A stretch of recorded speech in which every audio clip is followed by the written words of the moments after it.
We're going to kick off the discussion with what's the London Games ecosystem like and what's changed. Kyra, if I can direct that to you. Yep. So I was thinking a lot about this. Pandemic has changed a lot with how it used to be, sort of pre-2020. The area I'm most familiar with of the games industry in London is the area around Old Street and Farringdon.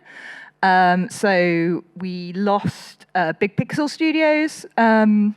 They closed down. Fusebox Games as well was right next door, and they moved to lost all their staff and moved to contracting. But there's still like some really, really great studios around, like Hutch, the Tentacle Zone we were part of. We just had Russ on the previous panel. So there is a huge hub. I mean, we're all across London, but especially in one area, really next to Yuki's offices as well. So it's been interesting seeing what's changed and what hasn't, but there is still that huge presence, like especially in that area for game studios. So what's been really interesting to see from a London Partners perspective, for those of you who don't know, London Partners is not a legal company. We are the promotional organisation for London. So our role is to help London-based businesses grow and expand and internationalise, but also to help overseas companies come to London. And I particularly work with international companies who are looking to set up in London. And so what's been interesting for me to see, to echo Kyra's point, is there's definitely obviously everyone went hybrid. But I think particularly for the games sector, that wasn't a change. Do you know what I mean? It's like everyone was used to working on a laptop. People often had home working situations anyway, so it wasn't a big change. What's been interesting for me to see from an international perspective is how many companies are coming to London to set up. I think what has really changed is you've seen sort of big investments. So, for example, Shark Mob, who are involved with the London Games Festival, they set up an office on the Strand. They are from Sweden, and they're going to be creating an office for over 200 people. So what's been surprising is that significant investment has happened from overseas. And so, but I do think for the time being, I mean, and everyone's just about coming back. Does that make sense? So lots of people I've spoken to have gone to GDC. Obviously, it's fantastic. London Games Festival is live and in person. That's a joy to actually see people. I think we're still quite excited about it. I am anyway. This is my first in-life real panel in 2 years. You know, actually seeing people and knowing that you're not actually doing emails, although you could be doing emails. But you know, it's exciting. It's exciting. So from my perspective, it's been really interesting to see how London has evolved. Yeah, that's great. I think, well, we just moved to Strand as well. I guess gonna have a few studios out there. I bring international perspective here as well. And for us, London is this full developed ecosystem, which doesn't matter if there is Brexit or COVID or something else. You've got both platforms, which is extremely important because they publish games, they distribute games, and you need to be in contact with them. You've got full-scale amount of publishers here. You've got all the key decision makers, anything from finance to a lot of possibilities for exit. So it's still a vibrant ecosystem. It might be just a small fluke, I guess, for some time, but it's gonna recover and more international companies will come in, more local studios will set up, and I guess more people will come back and rethink their strategies as well. I think so. I think that leads into my next point quite well. You spoke of international opportunities. What are the opportunities for new businesses setting up here in London? I think what I've seen that's been quite interesting is I think the games industry in particular has been so leading edge. And I think what's happened is lots of other sectors in the creative industries, particularly things like film, animation, visual effects, and also what Unreal Engine are doing with virtual production. So you've seen this real mashup where these industries are all looking to the games. I think games has been leading. I think, you know, obviously Unreal Engine and Unity have been doing so much in this space, But I think what's been interesting for me to see is particularly how Epic are going after all those other sectors. And it's so I think that's what London brings. You know, it's strong in all these sectors. And I think a lot of it has come from the fact that the game sector in London and the UK is so strong. Yep. So You nodding along there? I think like one of the best things about being based in London, so we are hybrid remote. We have office space, but it's not often used. We work on a basis where if, say, 4 people were in a meeting, that would 3 were in office, that would still be a remote meeting. Everyone would have their own laptop. Everyone would dial in remotely. There's so many inclusivity benefits of working remotely, but it's still important for us to have this London base and have the ability for people to have this as a base if they want. The huge attraction of London, we've got things like here, you know, like the London Games Festival. We've got Yuki being in London. All the inclusivity groups, or like a large amount of them, have a London presence. Pock in Play, Bayman Games, London Gamers, Out Making Games. There's just like the opportunity for networking and sort of representation as well is huge. Yeah, I think Louise brought an interesting theme of cross-media opportunities. Obviously, there is a lot of that, a lot of the brands that can work both ways between games and film. You can just swing by, same day, go to YouTube guys and Google guys, talk about platforms and marketing. You can go to Meta, talk about monetization. So within one day, you can talk about all the business models out there.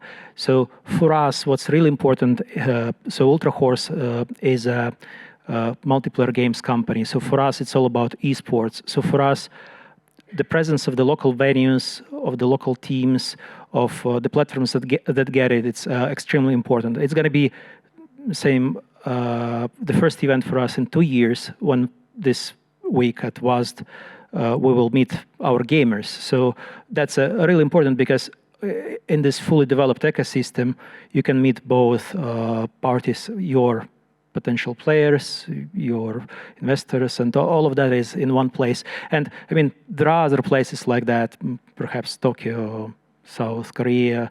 Seattle has both Steam and Microsoft and other platforms, but it's on the other side of the pond. So I think the advantages are huge, and it's only gonna get bigger once everything comes out from the lockdown. Yeah, and speaking about hybrid, yeah, I'm also super excited just like to build like 4 versus 4 office where we can just play finally together, maybe come in for a few days a week, but it's super important to be together and see what kind of emotions the game provokes and how we can inspire each other. So cannot wait to finally get back, at least in hybrid mode, to the office as well, yeah. I think also, speaking of opportunities, we can segue into finances and investors when it comes to gaming.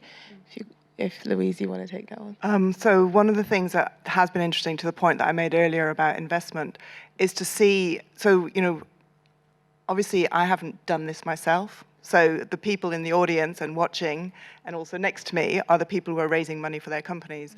But one of the things that we know internationally is that overseas companies, particularly from Europe, will come to London to raise money. We know that there's a very active angel network in London. We also know that there's VCs, and then we see companies raising money.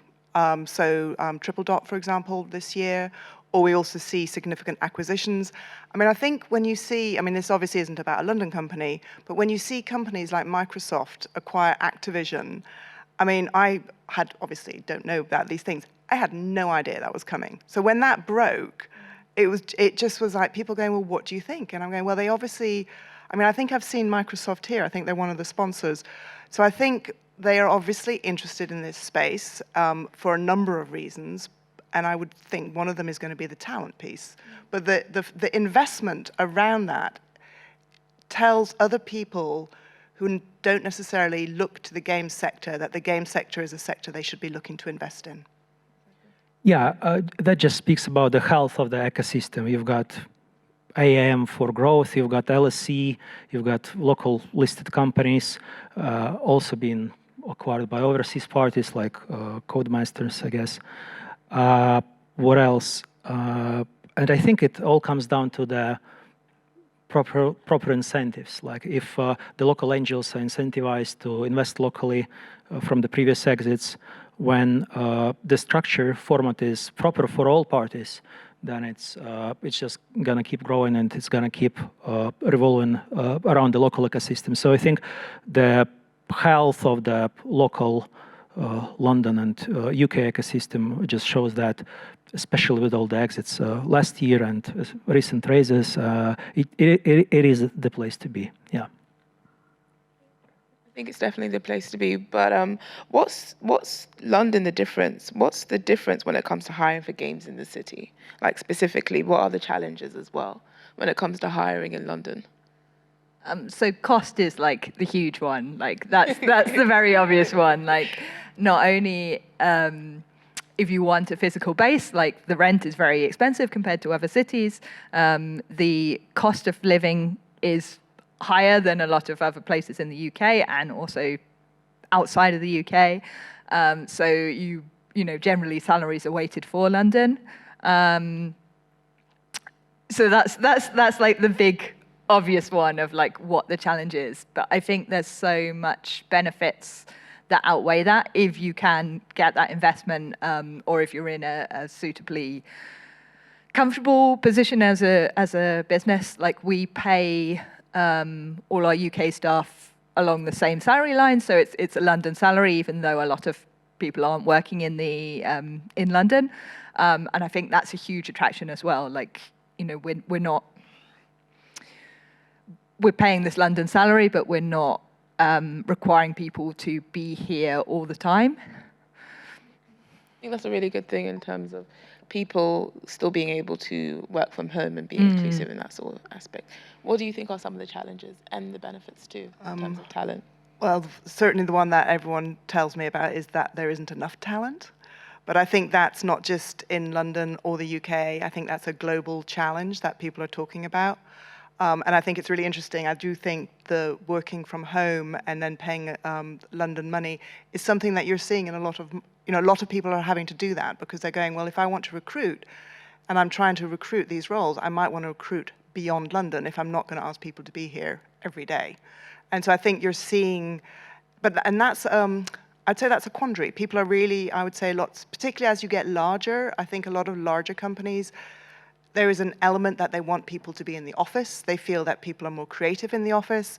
But I also know that lots of the people that I've spoken to in the creative industries, they will have their Slack channels open, they'll have their screens on so that they feel like they're in a space with other people. So they're not necessarily only online when they're speaking to someone. They're online, by which I mean, they're not on just a Zoom call or a Teams call or a Google call. They're just online all the time. And I've seen that you were nodding to that as well. So I think for me, what I'm hearing is the talent. The cost isn't necessarily the issue as much that I'm hearing is more the talent and where people are coming from. Yeah, I think as the world went into the lockdown mode, everyone had to reassess the hiring strategy, whether you hire just locally or go global. And when you go globally, you have to compete for securing your own people and incentives for them and just hiring people globally as well. So once you can expand that pool and figure out whether you can attract them and bring them, because you still need to run play tests and have the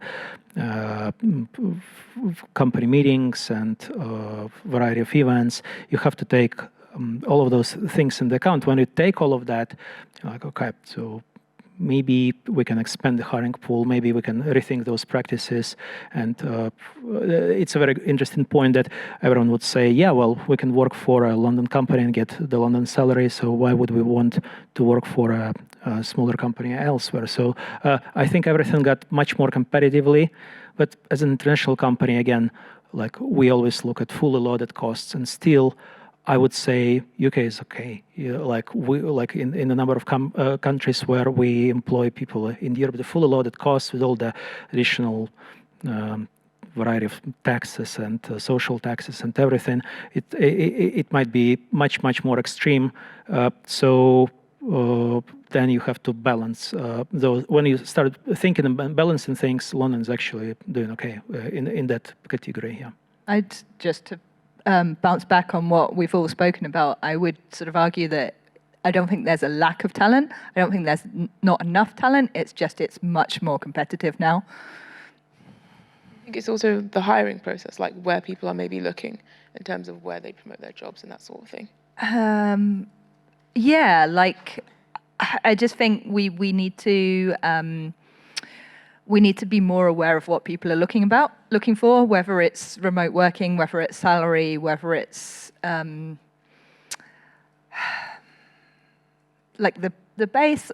There's all sorts of elements which weren't so important before. I think pre-pandemic, each studio was located where it was located, and if you wanted to work there, you had to move there. Whereas now, like, it's the opportunities are a lot more broad, and we need to sort of change our way of thinking about attracting talent. Are there any new genres as well that London really excels at making? Do you think? So I've got like a big thing here. Like our focus is on wholesome games, and that's become quite a big buzzword recently, especially during the pandemic. There was a lot of focus on the Switch, on things like Animal Crossing. Kirby has just come out, which looks adorable. And there's an element where it's like a distraction. So, we've got global pandemic, we've got war, cost of living crisis. It's a lot to live through. So having that distraction is really important. But I think it's also deeper than that.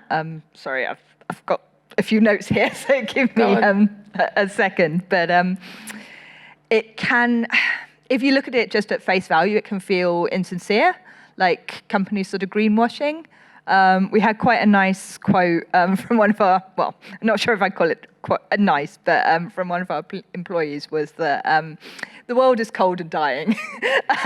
And it's nice to be reminded that there's something warm and positive in it. And so we've, not only have we had all these things that I mentioned, we've also had we've collectively experienced the anger and outrage of the events that caused the Black Lives Matter protests. We had Sarah Everard and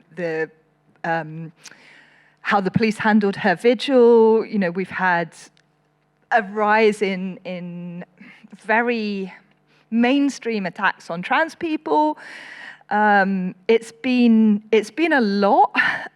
So as a studio, we don't value just wholesomeness in this in a distraction way. I think it also means we have to create a safe, friendly experience for people. And from a business point, we're just expanding our user base there. Why wouldn't you accommodate everyone who plays games? It's really important, especially in terms of mental health, to have that sort of escape that you need, in terms of there's so much darkness in the world, and then that's just that ray of sunshine. Yeah. I think it's important. I kind of feel really awkward here being on the opposite side of the spectrum with competitive multiplayer games and things like that. I'll have to skip answering that question. But actually, talking about what London brings, I think the first games that I've built that were UK tailored, I've built something back in 2002, 2003, which were, now I'm kind of ashamed of that, gambling games for Victor Chandler, Sporting Bet, Petty Power, and the local gambling companies, so Virtual Greyhounds and things. But for me, the London is all about mixing the business model. So throughout the last decades, I've transcended from building the soft gambling games to paid games for Xbox Live Arcade, to free-to-play, to browser-based games. So I think the opportunities lay in, as we said, transmedia and cross-platform gaming, because there is so much talent in both console gaming, PC gaming, and now mobile gaming as well, being in one place. So that's pretty unique when you can think about the next cross-platform hit that will be able to achieve what Fortnite does, being the same game that will be played across all the devices out there for everyone to enjoy. So that's our aspiration, and I think this is a unique place that has studios working across this whole spectrum of business models, and it's really important for us to scout for the talent here across all possible business models and form factors. Yeah. Yeah, no, I mean, I think it's quite interesting because I actually take your point about the fact that London has all of that. You know, you mentioned about the fact that the platforms are here. I think the fact that the large publishers are here. I think what's been quite interesting for me to see is the companies that are looking to come to London. And the reason they're looking to come is, on the one hand, the talent, but obviously also the consumers, the players. And so we're seeing a lot of companies, well, I'm personally seeing a lot of companies in Turkey who've got a really strong mobile ecosystem, and that they're looking to come here because this is where they think they're going to be getting probably more people buying the games, but also where they're going to get more people developing the games, and also where they're going to get more people paying advertising. So it's been really interesting. And the other reason they're coming here is that they're saying that Turkey, and I spoke to someone else, Israel, they said, our market is only so big, and the UK is so much bigger. So that's been really interesting because I think I always look to North America, which is obviously is much, much, much bigger. And so I always think, well, we're small. And then I'm hearing other countries say, no, you're not. You're really big. So it's interesting. You know, the UK is one of the largest markets in Europe for games. And so I think it's easy to forget that. And I think when we talk about the UK, obviously I am biased, but you know, London is a big part of what drives the games ecosystem. As an international guy here, I would say that there is maybe even a little bit of undersell in London. So you're saying that you're biased, but if we would be sitting on this panel in the US, we would be hyping LA or some other city, like here's the new startup in a valley or something like that. So I think it's not the time to be humble. It's just time to say, yeah, it's a great time to be here. Thanks. Maybe that's just because I'm just sometimes too British. I should really Can't help it. No, I think it's because also we're seen as pioneers, so that people look to us, and even though we're small, you know, we're important in that respect. So, but thank you guys so very much. Do you have anything else to add in terms of the panel? Anything we haven't covered? The only thing I would say is that it's a pleasure to be here, and that if you're going to grow your business in London, this is the place to be. And if you're going to be in the Games Festival, this is where you want to be. Thank you for being here. Thank you very much, and thank you to our panel members.